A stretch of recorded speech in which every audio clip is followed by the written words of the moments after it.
Studies show that Tampa Bay is one of the most dangerous areas for pedestrians and bicyclists, but a lot of people think we can lose that grim distinction and make bike commuting commonplace.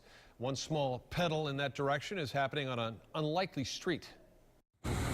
Fowler Avenue in Tampa is not a very friendly road for cars, much less cyclists. But a planned repaving project will take a few inches from each existing car lane and create a bike path on each side of the road, along with a 2 to 3 foot visual buffer from the traffic. Recent data show about 40% of bike fatalities, bike crashes are caused by the car running into the back of the bike. Jim Shirk, bike store co-owner and chair of a cycling advisory committee, says so-called buffered or protected bike lanes save lives.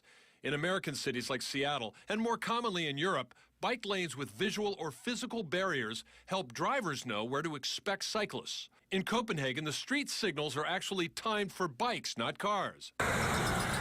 Florida's car culture probably wouldn't tolerate that, but there's been progress. The city of Tampa added a bike lane along busy Florida Avenue and Tampa Street, though in some parts, cyclists are put within inches of fast-moving cars and trucks. We're going to do it here in Tampa. Mayor Bob Buckhorn has vowed to make Tampa more bike-friendly with sharing programs and plans for a Cass Street bike lane that'll link Hyde Park with Ybor City.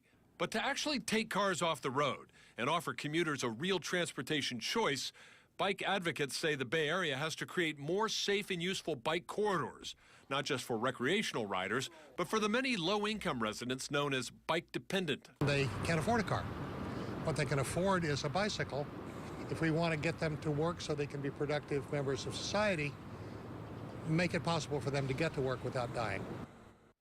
Hillsborough County alone averages 10 bicycle fatalities per year. Now, by summer of 2016, these new Fowler Avenue buffered bike lanes will run from Nebraska to Bruce B. Downs, about 1.5 miles. It's part of a pilot project to create a standard kind of bike lane that the DOT can put in place on state roads all around the state.